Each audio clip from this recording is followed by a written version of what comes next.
Picture this.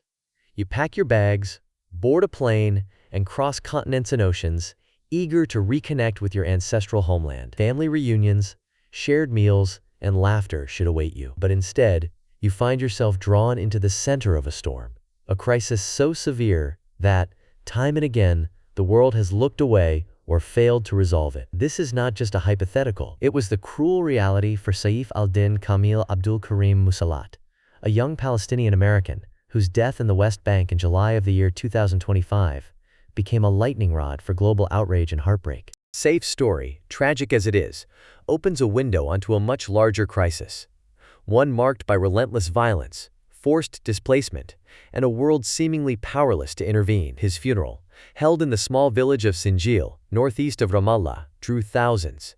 The grief was overwhelming. Crowds wept and raised their voices in anger as they carried the bodies of Saif and Razek Hussein al-Shalabi through the streets, Palestinian flags fluttering over their caskets. Banners proclaimed al-Shalabi as the martyred hero who watered with his blood the beloved land of Palestine. Yet these are not isolated tragedies.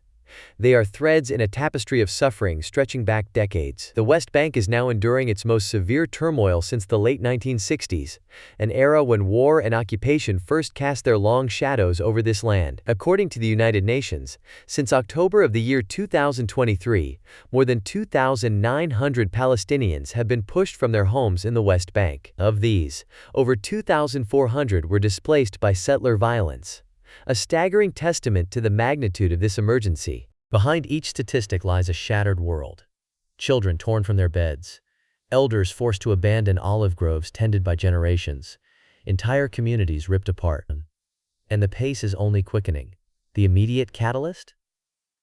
The eruption of Israel's war on Gaza in October of the year 2023. The reverberations have traveled far beyond Gaza's borders, unleashing a new wave of violence in the West Bank. Since the war began, at least 955 Palestinians have been killed by Israeli forces or settlers in the West Bank alone. The scale of loss is staggering, and the physical landscape has changed dramatically. Imagine villages encircled by fencing and improvised gates. Once open fields are now divided by concrete and barbed wire. Road 60, the lifeline that runs north to south through the heart of the West Bank, has been transformed into a symbol of division and restriction. For many Palestinians, freedom of movement has become a distant memory. Farmers can no longer reach their land. Children must risk their safety just to get to school. Everyday life is marked by uncertainty and fear. International outrage is rising slowly, and perhaps too late. In a rare and significant gesture, senior church leaders and diplomats from more than 20 countries recently traveled to Taibeh, a nearby town, to denounce the growing violence. The Latin Patriarch of Jerusalem, Pier Battista Pizzaballa, and the Greek Orthodox Patriarch Theophilos III stood together to condemn an attack in which settlers set fires near a centuries-old church, threatening not just a building, but the spiritual core of the community. Their message was unequivocal. The violence must end, and accountability must prevail. Human rights organizations have sounded the alarm, warning of a climate of near-total impunity, where settlers attack and harass with little fear of consequences. Military forces, rather than intervening, often stand by or, in some cases, actively protect the aggressors. Tamim al-Khitan, spokesperson for the United Nations Office of the High Commissioner for Human Rights, described the situation starkly. Israeli settlers and security forces have intensified their killings, attacks, and harassment of Palestinians in the occupied West Bank. But how did Saif Musalat, a young man raised in Florida, find himself at the epicenter of this crisis? According to his family, Saif was moved by a profound sense of duty and identity. Only a month before his death, he traveled to the West Bank, determined to visit family and help shield their land from the mounting threat of settler violence. Instead, he became a victim of the very conflict he hoped to resist. On a fateful day, Saif was reportedly beaten by armed settlers. As he lay gravely wounded, his family alleges, ambulances were blocked by the attackers. Denied urgent medical care, Saif died before he could reach a hospital. Such harrowing stories are becoming painfully common. Saif is not the only Palestinian American to have died in recent months. Since October 7, 2023, at least 3 Palestinian American teenagers have lost their lives in the West Bank. Each case shares chilling similarities: sudden, brutal violence, a lack of protection, and desperate appeals for justice that too often fade into silence. The death of Saif and others like him has become a rallying cry for families and activists, underscoring the urgent need for international intervention. Mohammed Nael Hijaz, a close friend of Saif, captures the mood among many Palestinians. The settlers want to take over our land. Their aggression is increasing by the day. The Israeli army comes to protect them and does nothing to stop them from attacking us. His words echo across the hills and valleys of the West Bank, a refrain born of frustration and fear. The data paints a grim picture. In the first 6 months of the year 2025, there were 757 reported attacks by Israeli settlers in the West Bank, a 13% increase over the previous year. In June alone, at least 96 Palestinians were wounded in these incidents. These attacks are not random. They often follow a predictable and chilling pattern. Settlers act with seeming impunity, sometimes in the presence of soldiers who do not intervene. For families on the ground, the sense of vulnerability is overwhelming. There is nowhere truly safe. Villages like Sinjil have been transformed. Once vibrant neighborhoods now eerily quiet. Boundaries redrawn by fences and military checkpoints. Parents keep their children indoors. Farmers abandon fields once lush with olives and wheat. The economic toll is immense. Jobs lost, businesses shuttered, and the intricate web of community life unraveling with each passing week. The international response has been mixed, at best. While diplomats, church leaders, and human rights campaigners have issued strong statements and made high-profile visits, many Palestinians are deeply skeptical. Will these symbolic gestures translate into concrete action? Saif's family has called for an immediate investigation by the United States State Department, demanding that those responsible be held accountable. But experience has taught them, and many others, that the machinery of international diplomacy moves slowly, and that justice is often elusive. History offers little reassurance. Over the past decades, investigations and resolutions have been announced with fanfare, only to be quietly abandoned as global attention shifts elsewhere. Sanctions, when imposed, have often been limited in scope or short-lived.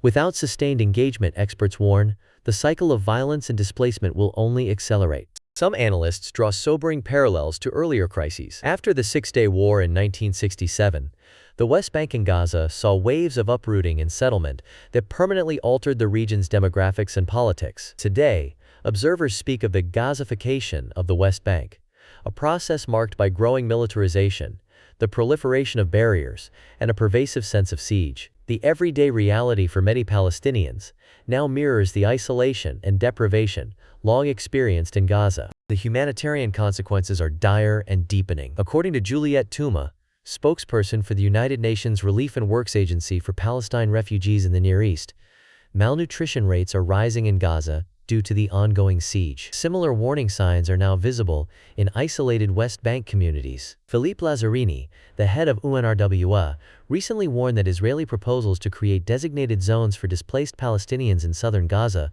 could result in what he described as massive concentration camps at the border with Egypt, a chilling phrase that harks back to some of the darkest chapters of modern history. These developments do not occur in a vacuum. Inside Israel, political turbulence is increasing. The recent decision by an ultra-Orthodox party to exit Prime Minister Benjamin Netanyahu's coalition government over military draft exemptions has thrown the country's leadership into uncertainty. Some analysts worry that political paralysis will make it even harder to curb settler violence or launch new peace efforts. The intersection of domestic politics and security policy is further complicating the prospects for de-escalation. The regional stakes are rising as well. Many fear that if the West Bank crisis continues to spiral, neighboring countries could be drawn in. Hezbollah's maneuvers along Israel's northern border, coupled with growing Iranian involvement in regional affairs, have added new layers of complexity. The risk of a broader conflict, one that could engulf the entire region, is no longer remote. It is a looming shadow on the horizon. Yet, amid the darkness, there are faint glimmers of hope. The international community is not entirely silent. The European Union, under mounting pressure from civil society and rights groups, is considering suspending its trade agreement with Israel in response to alleged human rights abuses. Some governments are exploring the possibility of targeted sanctions against individuals or organizations linked to settler violence. International journalists and advocacy organizations are working to expose abuses, document evidence, and keep the spotlight on the crisis. But history teaches us that outrage alone is not enough.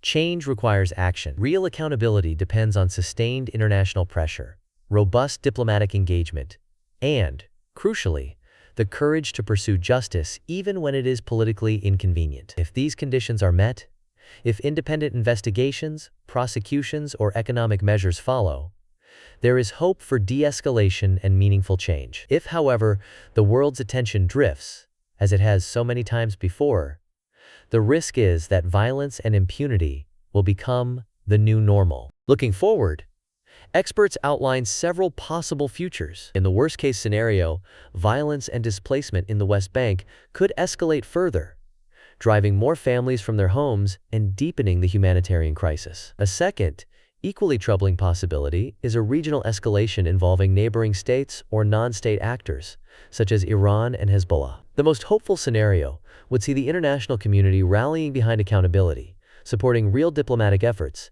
and pressuring all sides to step back from the brink. For the residents of Sinjil, and for Saif Musalat's grieving family, these are not abstract questions.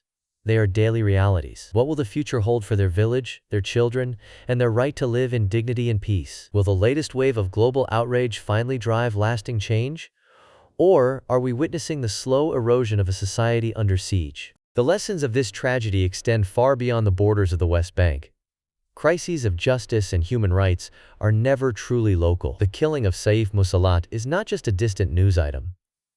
It is a reminder that international law and basic human decency are only as strong as the world's resolve to defend them. When citizens, organizations, and governments join forces to demand accountability, support credible journalism, and champion the vulnerable, they can shape events even in the most distant corners of the globe. For viewers everywhere, the challenge is clear. Outrage, while natural, is only the beginning. What is needed is sustained attention, coordinated advocacy, and the moral courage to speak out. As rights groups stress, accountability is never automatic. It must be fought for, every day, in every forum, by people who refuse to be silent. So can peace and justice ever be achieved through international intervention, or is the Middle East doomed to perpetual conflict? The answer remains uncertain. While the voices of diplomats, church leaders, and activists have grown louder, violence continues. The fate of accountability depends not only on official inquiries or speeches in foreign capitals, but on persistent, unyielding action by leaders, yes, but also by ordinary people. And here is a sobering fact that rarely makes the headlines. Since October of the year 2023, 3 Palestinian American teenagers have lost their lives in the West Bank. Each tragic loss brings fresh grief, but also renewed demands for action. A stark reminder that the pursuit of justice remains unfinished. The coming months will be decisive. The choices made by local leaders, foreign governments, and everyday citizens will determine whether the West Bank continues to spiral into violence or begins to heal. Will we see redoubled efforts to protect the vulnerable, rebuild shattered communities, and restore hope? Or will the cycle of violence persist, trapping new generations in a landscape of despair? Responsibility does not rest on politicians or diplomats alone. Every viewer, every person who cares about justice and human rights has a part to play. By staying informed, sharing stories like Saif Musalat's, demanding transparency, and supporting organizations on the ground, we can help amplify voices that too often go unheard. Let us remember that the struggle for dignity and human rights is universal. Whether in the olive groves of the West Bank, the crowded streets of Gaza, or communities across the world, the quest for justice is a cause that unites us all. If this story moved you, do not let it end here. Share it. Discuss it with your friends and family. Stay informed. And lend your support to those who risk so much to tell the truth and defend the vulnerable. Subscribe to our channel for more in-depth explorations at the intersection of global economics, technology, and human rights. Together, we can ensure that the voices of Sinjil, of Saif Musalat, and of countless others are not lost to history, and that collective outrage is transformed into real, lasting change. But let us go one step further. Consider how seemingly distant conflicts affect us all, shaping the world economy, driving technological innovation or regression, and testing the strength of international law. In an age where information travels at the speed of light, and markets are increasingly interconnected, humanitarian crises do not remain contained.